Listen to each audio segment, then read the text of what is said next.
The day I was reborn, I came across that anonymous post again. My sponsor is like a sister to me, but her husband gives me butterflies. I know it's wrong, but I can't stop myself from feeling this way.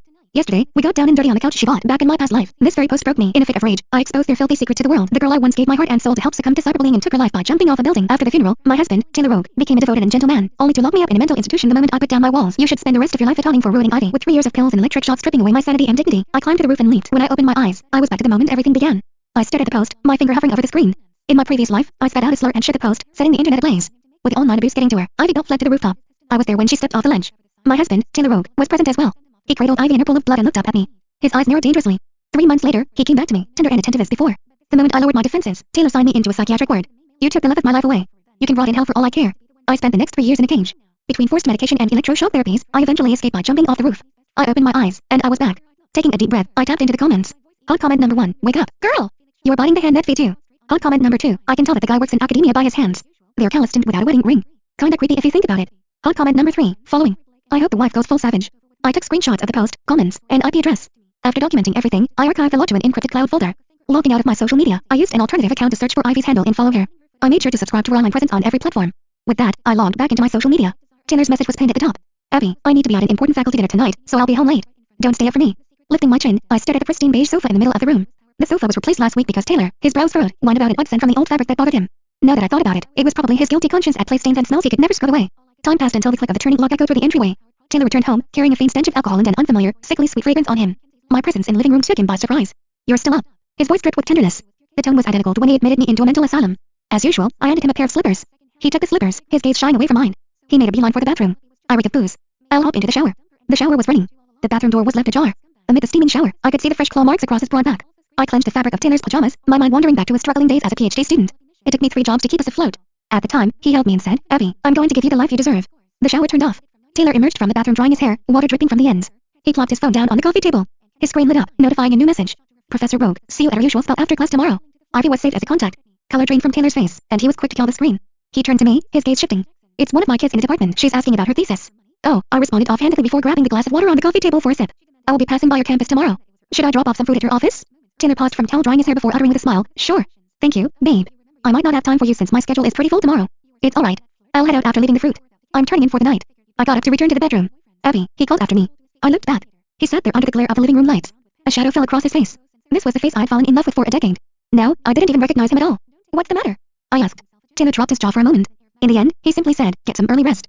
I nodded and sauntered into the bedroom. The door closed behind me. Putting my weight against the door, I sank to the floor. I shivered all over. However, no tears escaped my eyes. I did enough crying in my past life. This time, it was their turn to weep. The next day, I showed up outside Taylor's office with a basket of fruit in hand. The door was cracked open. Through the glass, I caught Ivy bending over his desk, wearing the pale blue dress I bought her. It was my gift to her on her birthday 3 months ago. With tears in her eyes, she gave me a bear hug. I don't deserve you, Abby. Now, she was cozying up with my husband in the office in that same dress. Ivy leaned in, her neckline dipping just enough for her chest to nearly brush against Taylor's arm. Taylor sank back into a seat as if keeping his distance as a respectable teacher would. However, from where I stood, I could spot his hand beneath the desk. His fingers traced the outline of Ivy's leg, sheath and stockings. My nails dug into my palm, and a sharp pain kept me grounded.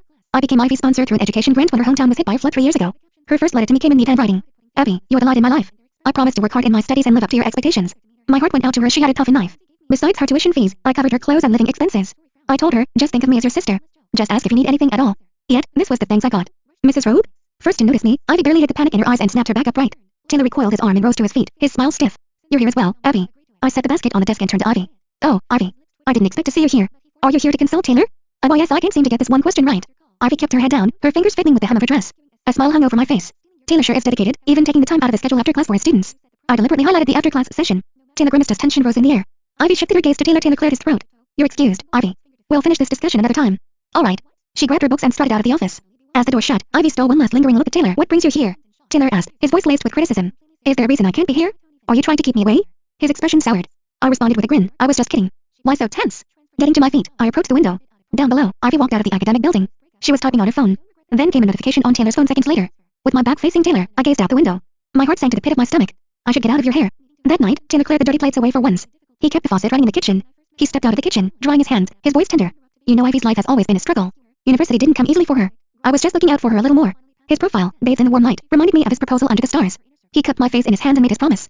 You deserve only the best in the world, Abby. I smiled without a word. Taylor's breath beside me in bed settled into a long, even rhythm in the stillness of the night. I opened my eyes and grabbed his phone from the nightstand. The phone screen illuminated my face in the dark. I punched my birth date, but it wasn't the right passcode. My heart sank. I entered the date of our anniversary. Yet, I was nowhere close to unlocking his phone. In the end, I tried Ivy's birthday on a grim hunch. The home screen came into view. A whole new world opened up before my very eyes. The album was filled with hundreds of close-up photos of them, embracing, kissing, and taking selfies in hotel mirrors. The timestamps revealed that the first photo was taken over a year ago. There were hotel confirmations and fine dining bills, paid for using the joint bank account I had given him access to. Nothing hit harder than the photo of that prenatal check report. Ivy's name was listed in the medical record, and she was 6 weeks pregnant. Based on the date, she had conceived right when I was in the hospital from a miscarriage. Taylor's handwriting was on the ultrasound. I hope our baby has your eyes. Memories slammed into me all at once. Only 2 months ago, I rushed out of the apartment with my 8-week belly to sign an urgent document for Taylor. I slipped and lost the baby. At the time, Taylor was away at an important conference in the next city. He hurried back through the night and held me in his arms, crying. That same night, Ivy shared a post on her social media. Under the stars with my favorite person. Her GPS tag placed her in a neighboring city. I bolted into the bathroom, locked the door, and cranked the water faucet. As the sound of rushing water played in the background, I bit down on the towel and let my tears run, my body racked with tremors. The woman in the mirror had bloodshot eyes and a discolored face. I endured 3 years of fertility treatments, all to bring a child into this world. In the end, I lost my chance at motherhood forever because I picked up a package for Taylor while he was busy with another woman. Wiping away my tears, I took pictures of the evidence and sent it to my inbox. I erased all traces of my snooping before returning the phone to the nightstand. Taylor rolled over in bed, blissfully unaware.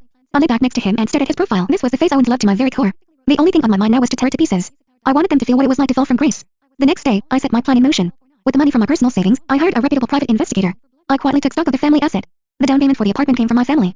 Taylor kept his own earnings, claiming that a man of his stature had to keep up with appearances. I copied every piece of evidence, stored it in an encrypted cloud, and sent a backup USB to my most trusted friend. My phone buzzed. It was a voice message from Ivy, and her voice was choked with sobs. Abby, I might be pregnant. I don't know what to do. I'm scared. I stared at the messages, my fingers trembling with anger. Don't be scared. I've got you. I'll take you to the hospital tomorrow. If you're expecting, I'll fight for you, I texted back. Meanwhile, Taylor came home and held me in exhaustion. Let's try for another baby, Abby. I'll take better care of you this time. I nestled in his embrace, sniffing the sickly scent on his collar. I never felt sicker. My phone lit up with a message from the private investigator. I've secured clear footage of them spending the night at the apartment outside campus. Also, I have found some evidence of Taylor covering Ivy's friend with a research grant. I replied, don't stop keeping tabs on them. I'll pay more for the rush job.